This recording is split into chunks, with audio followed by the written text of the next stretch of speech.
So Top of the Lake is back.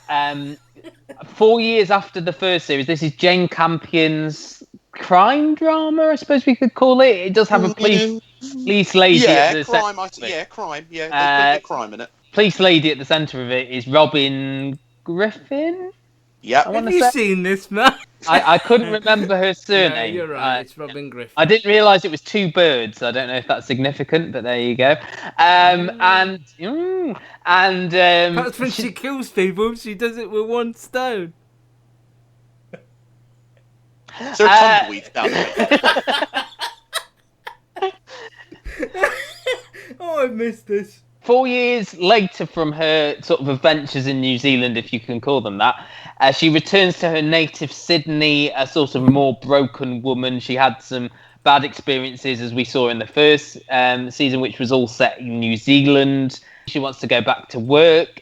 She meets who will be her new partner in the form of Gwendolyn Christie's Miranda. Then there's the story, the sort of surrounding story of the brothel and this girl who they find in a suitcase on Bondi Beach. So the other big story involves a young girl called Mary, who we learn later on is the daughter that Robin gave up when she was a teenager. She was the product of a gang rape, and she'd been adopted by Nicole Kidman, who's playing her adopted mother, and another guy playing her adopted father. She's also involved with, I believe he's the landlord of the premises where the brothel is. He is.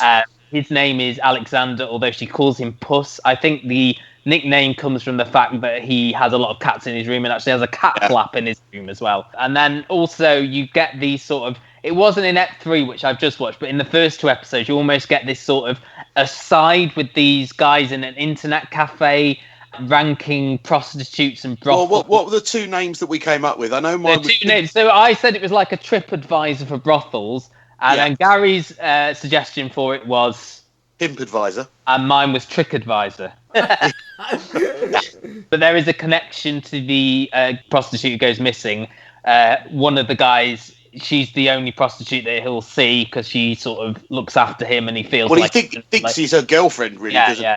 As the series go on, you realise he thinks he's her girlfriend. The BBC have put all 6 up on iPlayer as soon as the first episode aired. So Gary has watched the entire series. I've watched up to 3. I just want to know what made you watch the end. Okay. Enjoyed it. There are a couple of things. First of all, Elizabeth... I want to say Elizabeth Moss. Is that her name? Moss. Yes. She is fantastic in this.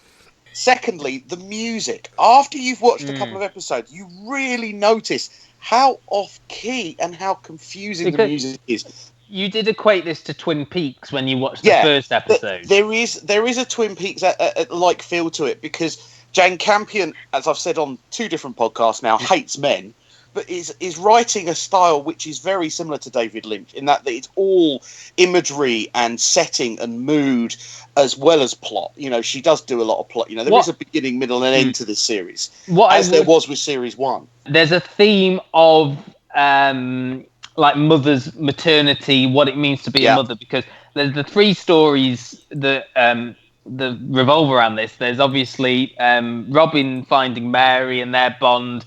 The Gwendolyn Christie character, Miranda, is also pregnant, and there's a great recurring gag that she keeps smoking, and now when she's smoking, as soon as she sees Robin coming, she drops the cigarette or something like that, and that does sort of tickle me a little bit. The third story is that China Girl herself was a surrogate for a couple, and we meet the couple in the 3rd episode.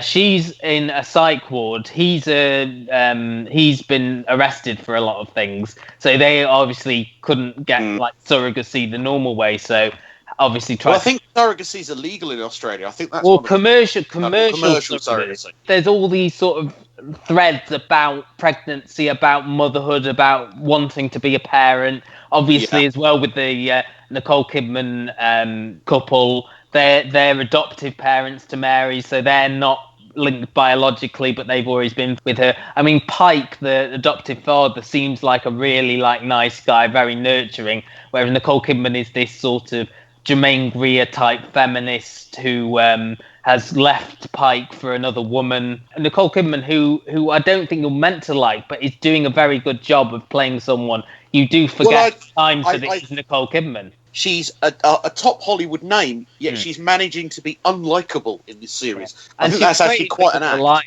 The style of it as well, the direction is very strong, the sort of artistic nature of it. I can understand why people don't like it. I mean, as you said, I didn't finish the first series. I think I watched maybe 2.5 episodes and just felt it wasn't for me.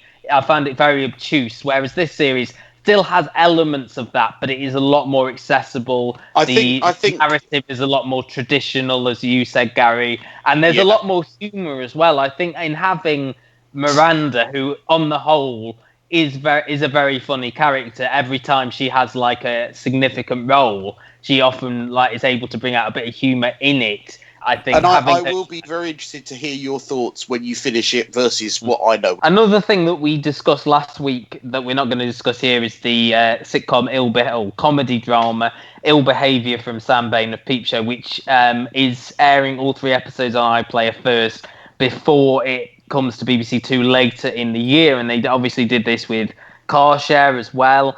And I just wanted to ask, it doesn't seem like they quite know what they want to do with the iPlayer in terms of shows on 1 and 2. Something they could maybe do is like with the big series, so maybe, for example, Dr. Foster's starting again soon. If they aired the first episode and then said, maybe you can watch the second episode now on iPlayer and then the rest will play as normal. Well, that might be the sort of thing, going back like 10, 15 years, the sort of thing what they used to do on BBC Three with something like Spooks. They'd go, Spooks has just been on BBC One. If you want to watch next week's already, you can watch it now on BBC Three. This is what bad idea. The first time they did that was with 24. They did the second series. You could watch the first episode on BBC Two, and then you could watch the next week's episode, followed by a discussion show on BBC Three. Was it BBC Choice, actually? It may have even been BBC Choice. In terms of Top of the Lake, it's not all been on in Australia yet, so there's not that. But I suppose that the iPlayer is now much more accessible than things like BBC Choice or BBC Three were those years ago. Every television now has that capability. Yeah, but the three of us know it's there because we do this. But I don't think, if Matt's mum was enjoying Top of the Lake and Matt wasn't a TV obsessive, she wouldn't know that they're all on iPlayer. Well, but that's why I think, then, that they've put it on the iPlayer. They want to bring more eyes to the iPlayer. No, I'm saying that Matt's mum, and I'm sorry, I don't know why I chose her as an example. I have no idea. What about your mum? Okay, my mum, if she didn't live with me and my mum's feeling left out now. She would not know, I don't think, that if she could watch more on the iPlayer. I don't believe they've done a good job. Obviously, we've put it up on the website, as everybody else with the website has. Well, apart from that, I don't think they shout about it or tell you. Well, the other problem is that now, because I've watched all 6 episodes, I'm not now going to watch it on terrestrial television. They may be doing a good job of telling you at the end of the episode, you can now watch the whole series on iPlayer. We don't know that because we're not watching it that way.